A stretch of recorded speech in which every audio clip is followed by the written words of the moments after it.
The D clan, Joy Boy, Nika, and the Davy clan, the Buccaneers. Since the Wano arc, we've been getting a flood of names of people who are clearly set up as enemies of the Celestial Dragons. This is probably Oda Sensei giving us hint after hint about the coming battle that will engulf the entire world of One Piece. We've now seen key figures from the previous generation, people who were inconvenient to the world at large, but who will become the central to the world futures. And all of that ties back to the God Valley incident. When I first started talking about One Piece on the YouTube channel, in another YouTube channel it was right when Luffy transformed into Nika. Soon after that, Oda Sensei himself announced that the story was entering the final saga. So back then, I thought we'd never actually go to see the God Valley incident in manga. But to my surprise, right after Kuma's flashback, Oda Sensei has now gone even deeper and shown us more of it. While reading chapter 1160, I personally found some really interesting details. I checked both the original Japanese version and the English translation version, and there were certain nuances you can only catch in Japanese. I want to highlight those in this video. On top of that, I'm sharing detailed breakdown of the all characters, including the subtle nuance in their Japanese dialogues, with my Patreon page, Patreon members through article and the post. So if you're curious, go check those out right away. And as I mentioned in this post, I wasn't able to release the video I had planned for this week. There was a bug with YouTube live stream system, and since I record using that format, I couldn't download it, and now I'll have to re-record. It was actually a plenty of fun video, so I'm planning to put it out another time. Please hang tight a little longer. And actually, I've been dealing with another big issue too. At one point, I was on the brink of not being able to continue on YouTube, but thankfully, I managed to get through it, and I'm really relieved now. Anyway, you probably don't want to hear me ramble on about my personal problem, so with that said, let's get started now. This time, the survivors of God Valley, the Davy clan, were dragged out into the spotlight. Since we know there were 13 of super rare rabbits, and with Kuma taken away to Marijoa, that would leave about 12 members of the Davy clan. Now, one of the Celestial Dragons says, "You're Buccaneers too, aren't you? Buccaneer なんだろ、お前たちも." But that doesn't necessarily confirm that every member of Davy clan is Buccaneer. Still, some of them do builds similar to Kuma, so it's possible they carry Buccaneer blood. But what really caught my attention though was the way they said, "Buccaneer なんだろ、お前たちも." You're Buccaneers too, aren't you? Because the last time they mentioned Kuma, they specifically called him Buccaneer 族のガキ, the Buccaneer tribe blood. And when certain or Vegapunk talked about Kuma's race, they always use the term Buccaneer 族, Buccaneer tribe. But here, in Japanese, the suffix that usually marks a tribe or a clan name isn't used. That difference makes me wonder if, in the world of One Piece, the word Buccaneer might carry another meaning altogether.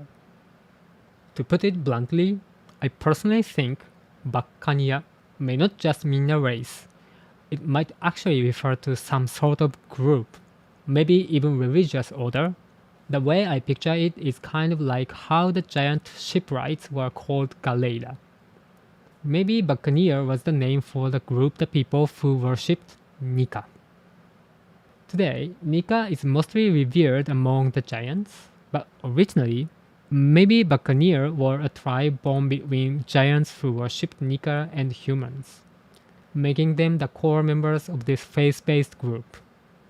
So my take is that the Davy clan has deep ties to the Buccaneer group, and that some of their people might have actually been members of it.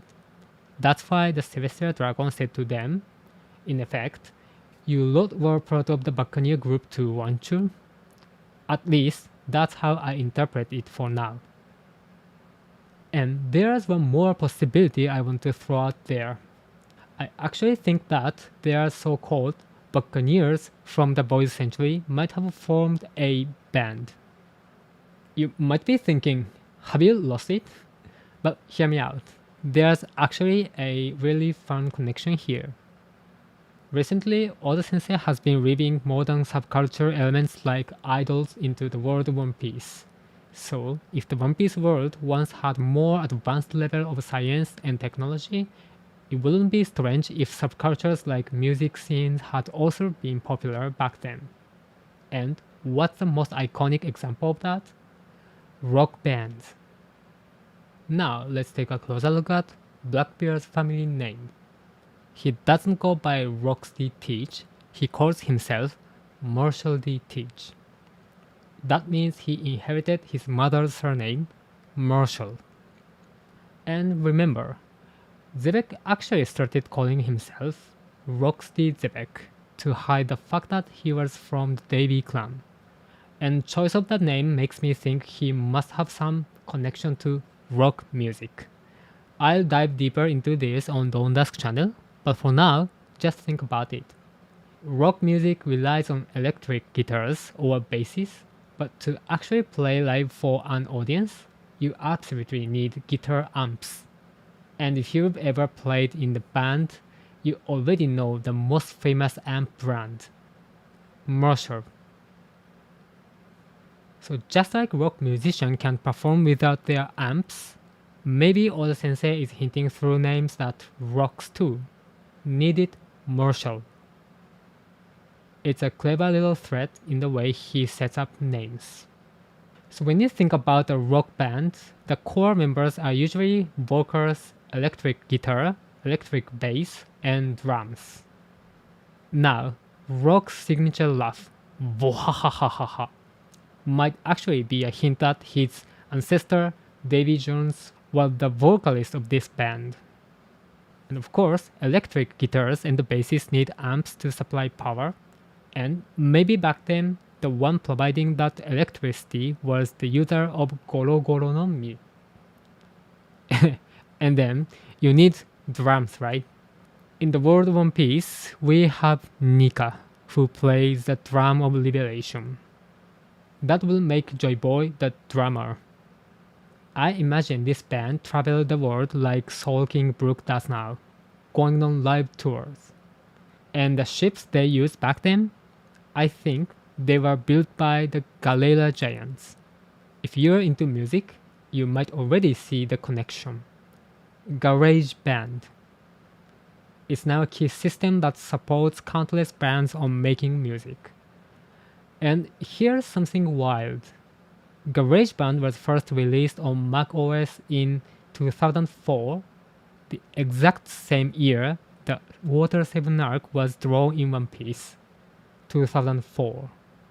That's probably just a coincidence, but honestly, it feels like a miracle. Though if I say the word miracle in Japanese, kiseki, so casually Ivankov would probably yell at me. So let me take that back. 取り消せよ、今の言葉。 And by the way, I think the bass used by legendary Buccaneer rock band's bassist was called Bacchus. Funny thing is that actually the same bass I used back in the high school when I was in a band with my friends playing live shows. In fact, at one of those shows, we actually performed alongside a pretty well-known band, The Rootless. Yeah, the same band that sang the One Piece opening. I still remember how shocked I was that they came and played in such small live house. It's a nostalgic memory for me. Anyway, getting back on track, I believe the songs of this Buccaneer band were passed down and sold all over the world about 900 years ago. In today's One Piece world, Brook's songs are recorded and sold on tone dial or TDs, and I think something similar was happening back then. Their music was probably sung and spread among people everywhere. I also think the song they created might have been the famous Binks Sake. That song has been carried on by pirates throughout the ages, but I'd say it's fair to assume this band were the ones who first wrote it. We even know there's a ballad version of Binks Sake, which you can hear if you check out the One Piece anime. And when the Roomba pirates first met Laboon, they saw him crying after being separated from his parents. So to cheer him up, they performed an orchestral version of Binks Sake. Now, the part is anime only, so it's not clear how much it ties into the main story. But it does make we wonder, maybe the original version of Binks Sake was actually a rock version. By the way, before Oda Sensei started drawing One Piece, he created a manga called Monsters. There's a famous story behind the title. He admired the sounds of Japanese band names like the Drifters and the Southern All Stars, especially that Stars ending, and wanted to give one of his own works that kind of title. So he forced it a bit and called it Monsters. Now, the Southern All Stars are basically a legendary nationally beloved band in Japan. Ever since their debut in 1978, they released countless hit songs and had massive cultural influence. Oda Sensei began drawing manga right around the time they were at their peak, so the timeline fits perfectly. And here's a fun detail. One of the Southern All Stars records actually came with the straw hat. That's why I believe Oda Sensei, being a fan of Southern All Stars, drew inspiration from that and wove it into One Piece. And the clearest sign of that, I think, is the giant straw hat in Marijoa. Personally, I suspect that underneath that straw hat in Marijoa lies the record of the legendary rock band, the Buccaneers. And as for MS, who rampaged in Marijoa about 200 years ago for reasons we still don't know, maybe he was also just a fan of the Buccaneers, going wild in his search for that record. Now, when it comes to why bands break up, what do you think the biggest reasons are? One major factor is, of course, money. A band is made up of several members, and when money is involved, financial disputes are almost inevitable. The other big reason is differences in direction. Take the Beatles, for example. Each member wanted to pursue their own style, and those artistic disagreements ultimately led to their breakup. Or, with the Police, it's well known that Sting and Stuart Copeland clashed over the band's sounds. Even the most famous bands can split apart when their members' artistic philosophies collide. So I think it's very possible that the rock band the Buccaneers, fell apart for the same reason. Maybe J-Boy and Davy Jones developed different views about the world, and that difference eventually drove them to break up. And if that's the case, it makes sense that even though they were both of the part of the D side, they ended up walking separate paths. And sorry about this, everyone. Originally, I planned to cover all of chapter 1160 in this single video, but I've definitely talked way too much, so I'm going to cut it here for now. The continuation should be ready to share with you tomorrow. I know, it's sudden, and I really apologize, but please wait just a little longer. I'm about to start recording the next part right now, then I'll edit it right away, so I can have it out by the same time tomorrow. Definitely within 24 hours. So hang tight, because it's shaping up to be a really exciting video. And just like the Southern All Stars True Heart record I mentioned, there are parts of One Piece that you really can't fully appreciate unless you know something about Japanese culture and background. That's because Oda Sensei loves weaving those kind of details into his work. That's why if you want to get an even deeper understanding of One Piece, I'm sharing more of those insights over my Patreon page. Lately, I've been limiting the number of the members, so if you're interested, I recommend checking out as soon as you can. And of course, as always, I also offer Japanese lessons and help for anyone who wants to bring products into Japan or start a business here. So if that sounds like something you'd like, feel free to reach out to me. Anyway, this is a thumbnail I'm planning to use for the next video.